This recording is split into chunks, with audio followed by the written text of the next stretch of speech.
back to New York City, where the ROX Tigers are at match point against the reigning world champions SK Telecom T1. SKT has elected for blue side here in Game 4, as well as the option to sub in Bengi for blank. So with this in mind, let's go ahead and attack that champion select one more time. We hit it a little bit. The MF, the Zyrus, the Ashes. How are we going to deal with this bot lane? Yeah, so I went back and looked at Game 2 where SKT were blue side. They banned Aurelion Sol as always. They banned the Jace, very expected. And then they banned Jhin. Jhin has not really been a thing in this series, and he's not important. And the other thing is they first picked Olaf in that game. And I don't agree with that, because Peanut has shown his Lee Sin is as good as whatever an Olaf can do in game. So you're actually just trading picks right there, and you're not really gaining an advantage. So I want to see the Ashe first pick instead for Bang, because the problem is now, if you are banning MF, Jace, and Asol, there's another pick you need to get rid of. Yeah, that's the big story here, is that on blue side, remember, with Bengi in, they do not have a Nidalee player. You cannot give Peanut Nidalee. We talked about how you need adaptation after basically giving ROX at least the spirit of the same draft twice in a row, and now you're forced to ban Nidalee on blue side, which further constricts your options. Yeah, I think you do have to throw those bans. Even if, Tigers are going to go with a similar strategy, make them use different champions to do it. Yeah. If they still want to play off the bottom side, if they still want to have this high damage support, at least make them switch up the pieces. All right, but now here's the thing. SK Telecom, right? They have one MSI, right? And then they go and smash Summer as well. And here they are, on the world stage, a game down against ROX Tigers, the team they beat last year in the World Finals. What do they have to do, both, we talked about champs, but in the game to really come away with a victory here? It's unprecedented. Like you said, it could be the year where they won MSI, IEM World Championship, and the World Championship. Everything all in one year, even though it has been that up and down year domestically. So the adaptations have to come now. And as we said, on blue side, they just don't have that much flexibility. No, that is definitely a problem. But if you look at the individual players, sure. Faker is winning his lane every single game. He's getting ahead of Koro. He's doing his job. Last game, Duke actually did just fine up in the top lane as well. He got out laning phase with even in CS, and he started to outscale on the Echo. So both solo laners, if they play like last game, are going to be fine. It's just about saving the bot lane. That's the key thing. So that's why I want to see them again take that Ashe themselves or completely remove it to make sure.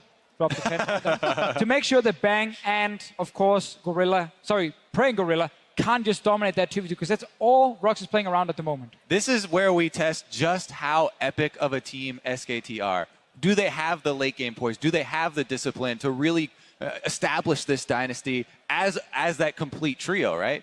I'm going to say yes. They have. They have all of it. It's a risky bet right now, considering how the series is going, but I like it. And the flip side of this is that ROX Tigers, right, are up against a team that has had their number historically. And here they are, a game up, but on a massive stage where, of course, nerves, composure, all of these things can always play a major role in closing out a series. But these guys are singing on stage. They're sitting in front of 15,000 people. There's no nerves right now. They're just singing, having a great time. They're 2-1 as well. The amount of confidence they're going to get, it's absolutely insane. But they know this pick and ban phase will be very, very different. So it's up to NoFade, the coach, obviously, to make sure they get a good composition again and can actually close out the game. I'm talking about coaches. Koma, right, the legendary coach of all time in League of Legends. He also has to prove his worth, because he gave them the same draft 2 times in a row. He's on blue side, Bengi's in, so that makes the Nidalee a factor. There's actually a lot here for the coach also to lead the troops in, because it's a difficult balance to strike. All right, so here's the thing. I know your guys' predictions from before the show, but I want to know whether or not you guys think we're going to a 5th game. Does SKT have what it takes to push us to that 5th game?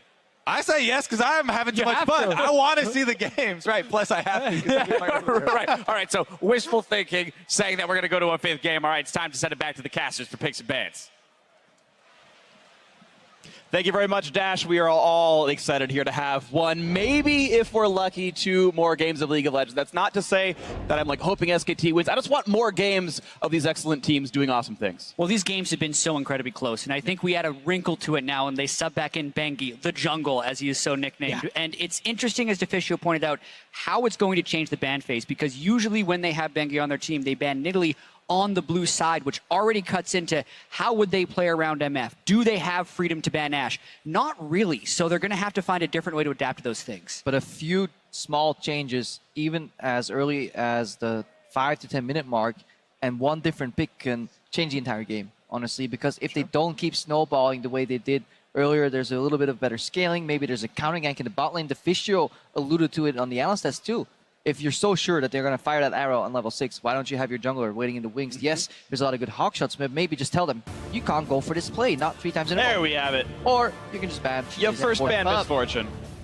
Of course you first ban Misfortune. It's against ROX Tigers. You have to do this. Yeah, now the question is they probably still ban Aurelion Sol, Yeah. and potentially they ban Jace as well, with the Jhin ban being what they drop. That will leave Ashe open if they decide to do that, or maybe they let Faker play into Aurelion Sol if they think ROX is going to early pick it, because that also stops ROX from being able to get a mid lane counter pick for Kuro. A lot of different strategies that Coma could take here.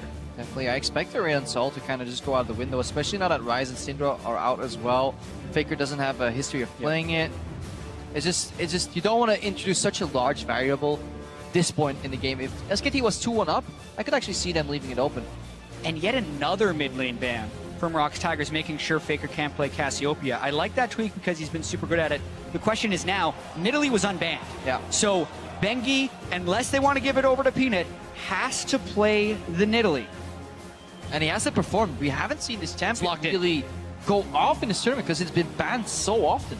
And 2 of the losses that ROX Tigers had in the group stage were to Nidalee. They lost to CLG and Albus Nox playing this champion.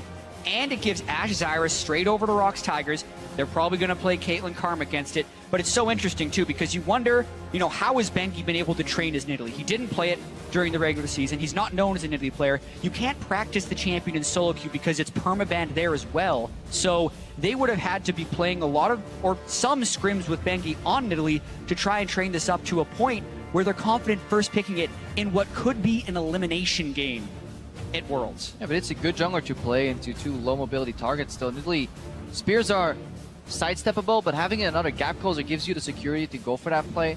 An early gank plus a curtain call could just guarantee these spears hitting. It's just so hard to eliminate these options. And again, this is a combination down bottom that can vastly outrange the Zyra if she wants to get picked off right there. So that is the counter to that. Yeah, and it also depends how much SKT want to mix this up. Faker has played a decent amount of Karma in the mid lane, and they can easily flex that there for him as well. And it's not just that Bengi isn't necessarily capable of playing Nidalee, but it also doesn't fit SKT's style very well, where their soul lanes are such heavy farms. So a big change. I cannot emphasize enough how different this SKT team will look coming into this game 4. Wow, and the early Victor pickup. We're going to see another Victor-Orianna matchup, so likely leaving the top lane pick for last because their bot lane's been performing so well. Victor is a fine champion in a very pinched mid lane meta, which means you can give Smeb what he wants, which is the counter pick top lane. Yeah, and just based on the way this draft phase is going, Crepo, it definitely feels like SKT have been backed into a corner. ROX has played this series so well, they forced the Misfortune ban, they completely changed what SKT has done. Blank wasn't playing well, they have to sub back in Bengi while they're on blue side, they're forced into a first pick Nidalee. All these things are things that SKT, you feel like they almost have to do, and it's going to be really hard for them to fight their way out. But at the same time, SKT's drafts have always been at least fine. The gameplay is what mattered the most here. A lot of these plays were technically avoidable, counterable, but there was no initiative on the side of SKT. Yeah, they've been the victims of many attacks by the ROX Tigers, but you also look at the way, even if their drafts have been fine, look at all the changes they are making. So clearly SKT thinks they need to make large adjustments in this phase of the game, and this is a pretty massive departure from what we've seen from them thus far. I like it though. I like Zilean, especially. It just fits stylistically against an Ashe. Targets gets picked off, you revive it. You have a weak early laner in Victor, should probably get pushed in by the Zilean in that matchup. You have just a block in the top lane, the Gnar. When all else fails, just pick Gnar again. Make sure he gets into the game, speed him up in the team fights. At least you have some crowd control effects there because you're playing with a jungler that is purely damage focused and doesn't have CC. And the hover right now is on the Rumble here. 30 seconds to go until that one times out here. It just feels like time and again, ROX get everything they could want, and as the team that's playing better, this feels good for them to close this out. I almost want to see a Poppy here, just into the Gnar for Smeb, but he feels like he just wants to be more of a damage threat. Too bad, Crepo, he's going Rumble. That once again. Sucks for me. But yeah, he has if he does the same thing he did in the last few games, which is switch up the lanes he goes to, doesn't use his teleport, just goes to the lane immediately, plays around enemy teleport advantage very well, uses Fog of War, then I'm so happy with this Rumble pick because I want to see more great Smeb plays. And I'm really excited as well for the jungle matchup overall. It's funny because we keep casting this Nidalee in a negative light because we haven't seen Bengi perform on it, but this is the only champion at Worlds 2016's 100% pick banned. Every single team respects this champion, and if Bengi can show up on it with SKT's backs against the wall, that's huge. And the first 4 levels are so important to follow because Olaf is actually relatively predictable in the jungle. And he goes super low on mana, so if anything goes wrong, his clear is disrupted to an extreme degree, which is honestly puts the onus of this game onto Bengi. He can single-handedly destroy ROX's early game and have SKT play their comfortable even into the mid-game style. And Bengi has been nothing if he has not been clutch at big moments in international stages. SKT and every World Championship they have attended, they have won. They have never lost a best of 5 at Worlds. They are pushed from 1 game towards elimination. Bengi subs back in, having won the first game, and he gets put on a first pick Nidalee. This is when Bengi has to step up to save SKT. And SKT has done this before. I've seen SKT backs against the wall in a best of 5 and pulling it out in the end anyway. This could be the last game of the night, or if Bengi has anything to say, we go to a game 5. Summoner's Cup, the chance in the finals on the line here. SK Telecom T1 versus ROX Tigers, game 4. Here we go. Javelin landed. Look at them. Ooh, Gorilla. A lot of damage in the head, but they know there's no auto attack left for Bang. He's going to trade back in with Prey. Exhaust was already burned. Wolf stays in for a nice chunk of damage as well. The flash! Ooh, if an auto attack lands, he was dead. The spear through the minions. Bengi is not going to get it, but it's still dangerous. ROX have very little to do here. Peanut is coming. Bengi is very afraid of Fog of War here. One more try! Oh, he had to flash to get away from that one, and that just means a quick... I can test that camp. Pretty dangerous. He Get knows Peanut the pull it out. on Kuro. The mind games here, they know they can get spotted here. They're going for Kuro. Double bomb on a Kuro. Javelin's going to land this time, and he's going to get the damage. Yes, he is. First blood in for Faker. Over the wall goes Bengi, and so far, so good for the first pick Nidalee. The chase is still on, but hops over the wall, and Peanut gets nothing done. Handily keeping the gold remotely close. Arrow lands on the bank, but is there any meaningful follow-up? Not really. A root on a wolf, and it's a fair bit of damage, but now it's Faker joining in, finding the double bomb and a Prey. The curtain call is there, and Peanut's going to block it, so that's going to be all right for them. Tower in the bot lane, and they've succeeded the last 3 games in a row, and it's really was propelling them forward in the mid game, because now again they can unlock this Ash for more arrows. And that's going to be flash out of Bang for that one. The Teleport coming up already. Flash. Here we go. What's going to happen? By Duke. Summoner heal just to run away a bit faster, but Equalizer is perfect, and Bang has nowhere to go. But Bengi's around as well. All of SKT now flooding into the bottom lane through the Tri-Brush. This is going to be a bit of a close fight. No root's going to land, but a lot of slows coming out. Now the snipes looking towards Prey, looking towards Gorilla. How much can be landed? One shot comes through. How much more can even happen? And he weaves it through him. That's a kill. Smeb is next up. Summoner heal is in. The chase through for Bengi. Then it's going to be another Javelin. Will he chase in? No. Deadly Flourish blocked. The double TP and a Zillion. Now they have Smeb slowed with no flash. Even more. Root into goodbye. Smeb running out of health. That'll be an easy one picked up. Bang. Gonna secure the last hit. 2 of 3. About the 5th gank that Peanut sent up the top lane. Maybe he reaches Duke this time. Faker's on the way. This looks quite a bit better. The slows are still there, but suddenly the fact that Faker could revive means nothing to be had. Oh, what a great zone used by Smeb.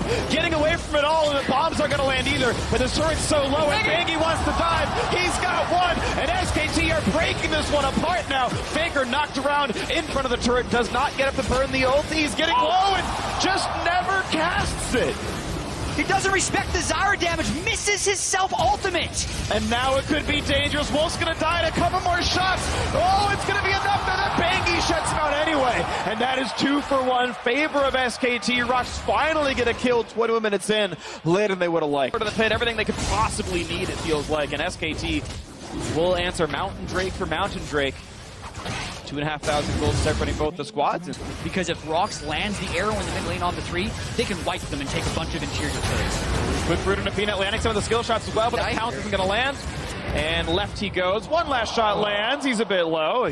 That 3rd shot would have landed, Peanut would be dead. Gorilla wants a flank here, but he gets spotted by Bengi. Good spot by Bengi again anyway. A quick root on Gorilla. Goodbye. Look for the harass, got hit in return, and now the double bomb forcing the flash of Kuro, the stun and a Faker, not going to matter, because he already had the ulti off the side. And Bengi again, now the double kill, the flash heal for Bang to turn it around, but look at the trade damage, Ray running for dear life, and he will in fact. And instead he's going for the more attack speed to go for one. Really going to get attacked once, Bengi a bit low as well, and Gorilla just sits there, grins and bears it, and it's Bengi who gets shut down, and no one was in range to help him out with that one. Faker was off in the top lane. Now look at this, the pressure onto this turret of Smeb. It's another game where Wow, actually, he's going to zone into dodge through the skill shots and now has to fear for his life. Look at the damage output from Bengi. A house will kill him off. He's alive. But he's dodging away finally. It's a deadly flourish, just that, as Bang kills him off. It's such a hard time spotting go. for It's Faker. Land the slow, but he's going to flash for the Q into the ulti, and he gets away from the stuns. Yes, he does. So Faker should not have an exit here. That's okay. The revive. Now it's time for the gravity field. Now how much can be done? Because keep in mind, SKT are pushing elsewhere. So Faker loses his life. It'll be pushed back in. Bengi getting cut out though. Gonna flash. Actually, a flash as well from Faker to pop his own ulti. And now can they get away from the ults? It's Prey trying to tank it up, but he's gonna get into a bad way. From Duke. They are starting it. They know Faker has no flash. They know Bang's ultimate is down. This is huge. This is going to be tight timing. Duke is guaranteed to be mini Nar. He's got no bar at all, so no big stuns. Gorilla does not quite get caught, but he's low, and the shot comes through. 1,200 damage out of Bang. That's the one for nothing. And look at Kuro, just zoned out by Faker, not getting anything done. Duke didn't even come in with teleports, so he canceled. ROX have to run away, but Duke's also getting the inhibitor. And Bang's on a killing spree. ROX forced that play without Kuro being. Kuro came from base. He doesn't have teleport. Even if Bengi dies here, Duke is just whacking away at the base. And he's going to kill off the inhibitor, we think, so far. It's 2 for 1 overall in kills. Sveb trying to re-engage. How much damage do they have? Because Bang is on a rampage, and there's the revive. Nothing to be picked up. It's now Sveb who has to carry this fight, but he doesn't have the damage. Forced to flash away. Bang pushes him out. Faker does too. And there's still a Gnar in the base of the ROX Tigers. And that should be enough. The curtain call is there. Just this should delay. be the land. Easy peasy. Bang is unstoppable. And Duke is still pushing. Gorilla and Peanut are the ones alive trying to keep the base up. 15 seconds and Kuro. And the teleport is in for Faker. It's SKT trying to close it out right now. Trying to bring us to game 5. Gorilla's down. Kuro's up in 4. But they need... Just looking chunk here. Maybe kill. Flash. Red Buff's gonna play, and goodbye. Bengi lands the javelin. Tragic if there were a big mistake by SKT here in a game that they essentially deserved to win would be lost to ROX Tigers. Elder Drake and Nidalee. There's a teleport. They have a strong, successful play. Gonna fake, but he's all right. It's the kills. Crucible burned by Wolf. Here comes the re-engage. Peanut is low. Smells Wade behind. They takes don't know he's there. way too much damage. Looking for Faker, getting shot up and blown up. Now it's Mem on the backside, but he can't find much to do. It's still ROX Tigers waiting to find what their opening could be. It's a 2 for 0. Make that 3 for 0 as the bombs blow up even more. And this could be the game-winning play right now. Kuro's got nothing left to do. Sure, he can pop the Guardian Angel, but what does it even matter? It's a 4 for 0. It's the ace. It's the game. And it's SK Telecom T1 bringing us to game 5. What a series we have here. I can't wait for the 5th game. SKT fight their way back in elimination game. Bengi subs back and he saves SKT. Now we're going to game 5.